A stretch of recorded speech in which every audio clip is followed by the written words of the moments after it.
edition of the Smartphone Show, I review the iMate SP5, give you hints and tips for Palm Treos and Series 60 smartphones, and Thomas Boyes takes an in-depth look at the Nokia N90, the transformer phone with Carl Zeiss optics. So this is the iMate SP5. This is the business version of the phone. They also do an SP5M, destined for mobile music, and we're going to look at a version of that in the next show, hopefully. It's a great form factor. It's small and very, very phone-like, very, very pocketable. Only 106 grams. Now that's impressive. I liked the array of LEDs along the top. You see these little holes at the top. They're not just for the speaker when you put the phone to your ear. Each also houses a little LED, which for things like charging, phone status, Bluetooth, and so on. Very, very neat idea. The screen on the SP5 is gorgeous. Very nice colours, nice deep contrast, nice and bright. Very good indeed. The keypad's interesting in that the keys are roughened. I'm not sure just whether this will wear down in use and become smoother. It certainly gives it a very different feel. There's no glossy plastic here. The joystick's okay, it's a tiny bit fiddly, but you do get used to it. You also, after a while, get used to these strange function keys. They're not in line directly with the soft keys on the screen, so you have to make a mental adjustment that one means start and that one means contacts, for example, in this case on the home screen. And then in between there's a home button and a back button. These buttons do feel rather small and fiddly, I have to say, and I much preferred the ones on the SPV C600, the orange smartphone, which we'll get to shortly as well. Taking you around the outside of the device, there's a comms manager button, bringing up the usual summary of Wi-Fi, Bluetooth and so on. There's up and down volume buttons for adjusting the earpiece volume, and on the other side a camera button, starting up the camera. All of these buttons are rather hard and stiff to use. One big design disappointment is the fact that contacts is hard-coded to be the right function key on the home screen, i.e. this button here. There we are. Press it, you get contacts. Feels fine. So why on earth have a dedicated key for contacts here? A whole button on the keyboard, on the keypad, dedicated to going to contacts. What is the point in two buttons doing exactly the same job on your most used screen? And this seems to be a bit of a waste. It would have been so much easier to have this set as a different application, or to have a way, an option, a preference, a way of changing it to the application of your choice. Maybe this will come with third party later on. One final thing I should show you on the hardware, apart from the camera and the mirror on the back. If we open up the back, you'll see the battery, nothing unusual about that, but where's the mini SD slot? Where is the expansion card slot? The answer is it's underneath the battery. Quite incredibly, you have to remove the battery in order to change your expansion card. I'm sorry iMate, or in this case HTC, who actually make this phone and design it, but that's got to be a bad choice. If you want to plug in a different card with a selection of movies or music, you don't want to have to power the whole phone down and wait while it powers up all over again, every time. Bad design, I'm sorry. I'm sorry if it sounds like I'm over-criticising the SP5, but there are some things I just don't like. Here's another example. When you boot up the phone, you see this eTrust antivirus message. Now, quite apart from whether there are any Windows Mobile 5 viruses, or whether it's even necessary, you don't want to be prompted to go online and download antivirus definitions when you start the phone. By all means, if it notices you're online later on, it could pop up a message saying, hey, shall we check? But not every time. This is overkill and just gets in the way. The home screen and layout is very much Windows Mobile 5 that we by now know and love. Along the top of the home screen you've got the usual shortcuts to recently used applications. This is pretty handy, even if it's not the full one press task switching that things like the Nokia Series 60 phones have. I didn't like the fact that there were no Office viewers at all. Say someone emails you a Windows Word file or an Excel file, or a PowerPoint file. Maybe it's okay to not be able to edit them on the smartphone, but there's no way of even viewing them either, to know what the person emailing you was sending.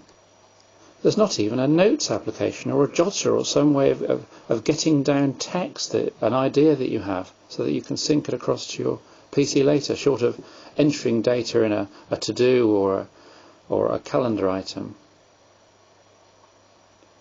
Windows Mobile 5, especially in this smartphone form factor, is fairly logical in the way it's laid out. Certainly passing resemblance to Nokia Series 60, which we're quite familiar with here on the smartphone show, with the grid of 9 icons and folders you can go into with similar grids of 9. Connectivity is a highlight of the SP5. Having Wi-Fi on something this size really is impressive. Bluetooth was interesting, although in theory Bluetooth devices from all walks of life should be able to talk to each other. The SP5 couldn't connect to any of my other smartphones or to my PC and wouldn't receive an object. Now, I'm not sure whether that was something I was doing wrong or just an incompatibility within this particular handset, but there's something to watch out for. Now, one thing I've railed against a Windows Mobile for a while is not having a decent task manager system, having to go into settings and a in-depth tab simply to see what programs are running. Well, the SP5 and Windows Mobile 5 on this platform at least comes with a proper task manager program. You can see which programs you've got running in memory, and you can go to them or, using the menu, close them down. Although, as you can see here, some of the menus in Windows Mobile 5 themselves can be a bit confusing. Look, you've got numbers down the left showing you which key to press to instantly activate that menu item, and extra numbers to the right, 7, 2, asterisk. What on earth do these mean? Most of the menus are pretty sensible throughout Windows Mobile 5. This is perhaps an exception, and I shouldn't be too ungrateful. Having a task manager at all in Windows Mobile is a big step forward. Finally, a word about media. The camera in the SP5 is perfectly good for out and about photos. It's 1.3 megapixels, which means you're not going to be too disappointed by the quality of the photos it produces. The results weren't quite as crisp as with some of the Symbian phones like the N70 and N90, which we've featured recently, but they're perfectly good enough for everyday use. In terms of video, it's a quarter VGA screen, so you'll 320 by 240 pixel movies play just fine. So what do I make of the iMate SP5 overall? Well, it's certainly very small and very light. It's going to make an excellent phone. Maybe an excellent smartphone? Well, it depends how smart you think is smart. If you're going to want to view and edit Office files, for example, you're going to need some extra third-party software for that. And some of the design decisions, things like the expansion card onto the battery, whether that's a problem will depend on how you use the device, how much you use it for music and videos, for example. But overall, a good solid phone for the modern age, the iMate SP5.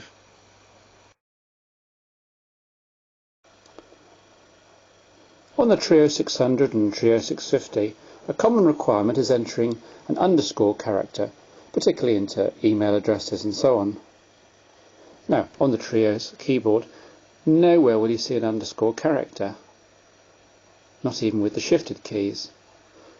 The solution is to use the Treo's innovative alternative character system, whereby you type a character close to what you want, in this case hyphen, so Shift S gives us hyphen, and then to press the Alt key down here at the bottom of the keyboard, standing for alternative characters.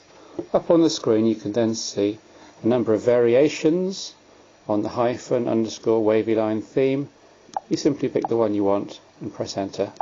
It's a bit long-winded, but it does mean that a huge number of international and special characters can be accessed in this way. Treo 600 and 650 are phones, right? So no point in going over some boring old Palm OS hints and tips that you know very well. Let's look at a few to do with the Treos. First of all, pressing the green call button here will switch you at any point into the main phone interface, which is quick enough in itself, but at the bottom of the screen here you see reminders of the shortcuts assigned to up, down, left and right on the main D-pad.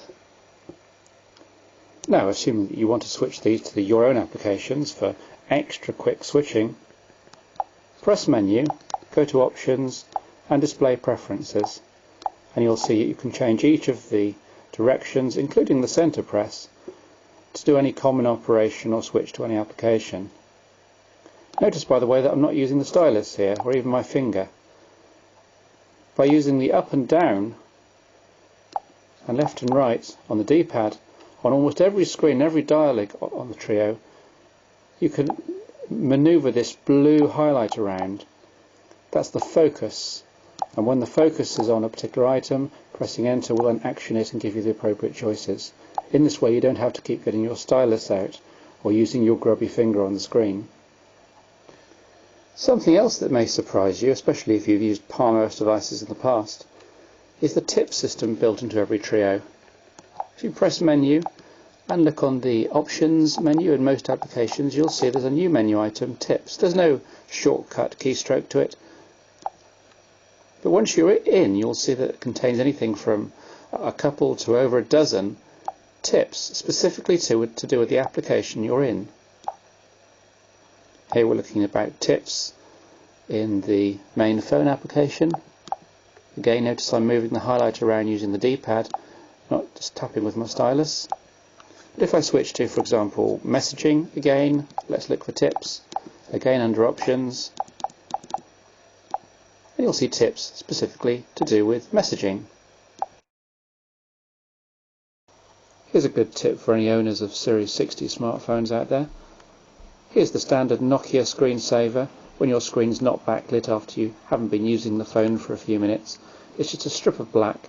It's got the date and time, but it's quite hard to make out, and at a glance you really can't tell what's going on. Wouldn't it be great if that was bigger and clearer? Well, look no further than a small third-party freeware utility called Xxl Screen Saver. I have no connection with developers, but it's absolutely great. You get a choice of half a dozen different clock styles, and you can see at a glance what the time is. There are different varieties of clock in which you can have digital clocks with the complete date, a summary of unread messages and so on. And I can thoroughly recommend it. The URL shown at the bottom of the screen, Xxl Screen Saver.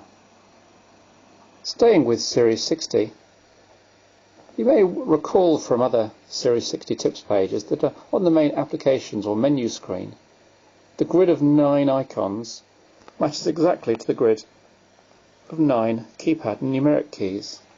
And you can simply press the one you want, for example here 6 for calendar, as a shortcut to get to the application in one key press without having to go round the houses with the icons. But did you also know this works within any folder on your Series 60 phone? For example, let's bring up games. Again, here, 9 icons, map the 9 keypad keys, so I'll start up Yahtzee with one key press. Pretty neat, huh? As a reviewer, I've seen an impressive range of phones over the years, but this is the first time I've come across one that actually shrinks as you use it. Looking at the N90 from the front, the first impression that you get is that it's a brick. It's huge. It really is. But as you start to use the phone, it starts to get lighter in the hand. It starts to feel smaller as well. So, if we open the phone up first of all, first thing we're greeted with is a beautiful 262K colour screen. I mean, the resolution's pin sharp, it really is. Coming from previous Series 60 phones like the Panasonic X800 and the Nokia 3230, it's a really big step forwards. On the base of the handset you have, again, quite a normal keypad for Nokia. You have no weird little curves or anything like that, and the cursor pad in the centre is quite easy to use for texting and for playing games with. But of course, people who have shelled out the fairly hefty price tag for the Nokia N90 aren't going to be using it for playing games much. they're going to be after it for its well-known camera quality. The N90 is also something of a transformer as well.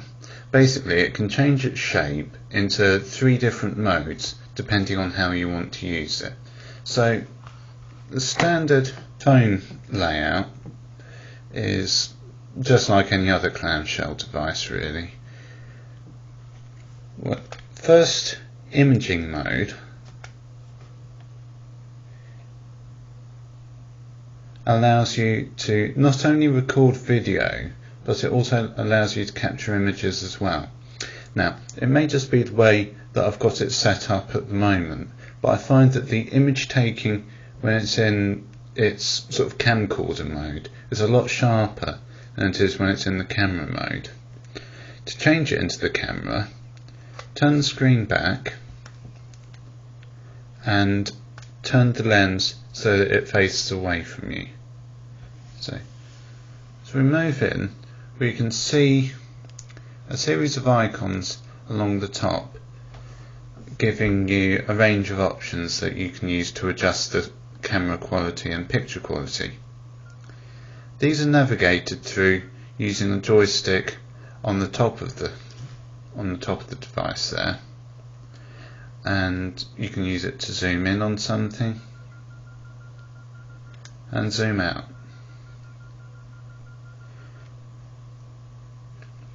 The photo capture button is next to the joystick, and by holding it down partially it helps you to get a focus, and pressing it down all the way takes the actual picture. It's the same when it's in the camcorder mode as well. Press down to partially focus and press down all the way to start it capturing video. Now, with most of the video quality on phones these days, it's good enough for, say, putting in a message or something, but it's not really the sort of thing you could show on the television. With the N90 though, it's quite a different matter. Now, we're not talking DVD quality here by any means, but the video quality obtained from the N90 is up to about VHS standard, and it's quite good for sort of like home movie taking, or say if you're going away on holiday for a bit. The photo quality, on the other hand, is up to a standard that I would say is on a par with a standalone 3 megapixel camera. For those unfamiliar with the camera behind the N90, it features the Carl Zeiss lens, which will be familiar to anyone in photography circles for being sort of like for being of a very high professional standard. Underneath the camera lens you can see a flash, and it seems to work quite a bit better than the flash settings that I've found on most standard camera phones, in that it's not quite so harsh and it won't affect the image quality of the picture you're taking. The phone comes with a 64 megabyte memory card, which can take about 200 pictures with, or maybe about half an hour's worth of high quality video. On the front of the device you have the status display, and this can be used for either the camera navigation when it's in camera mode, or just giving you an overview of the phone. So after a period of time it reverts to a screensaver, so it's not drawing on that much battery power unless the phone's being actively used. So what kind of applications have we actually got on the N90? So if we press the main menu button, we're greeted with the usual Series 60 apps, contacts, calendar, messaging, real player. Although if you're going to be serious about playing and watching video on the N90, it may be worthwhile having a look at some of the third-party options available for video playback. Again, the web browser on the N90 is Opera based, and all of the websites that I've visited on this have been of a very high quality and very good for navigation without any problems. The other main advantage with the N90 is that it's also a 3G based device, so if you want to use it in conjunction with a laptop, a high speed completely wireless internet connection, although of course you do need to be in an area that supports 3G in order to use it. The N90 can also be used for video calls, and to put it in video call mode, all you do is put it into its camcorder mode and then just turn the lens so that it's facing the viewer.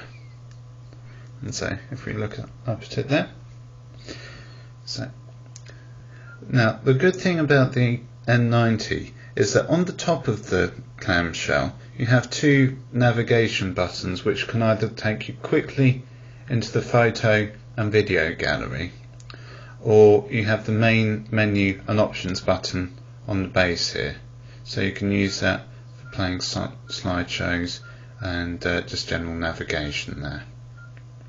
As each of these features is used, the phone seems to feel lighter, feels a bit less cumbersome. So although on first appearance it does appear to be a brick, it really does, all the features on the N90 really do start to weigh out one of its major drawbacks. Of course, the main drawback that isn't offset by use is the actual price of the device. That's it for smartphone show number 5. Don't forget to subscribe via iTunes if you like, or just download it from the website. See you for show number 5 very shortly.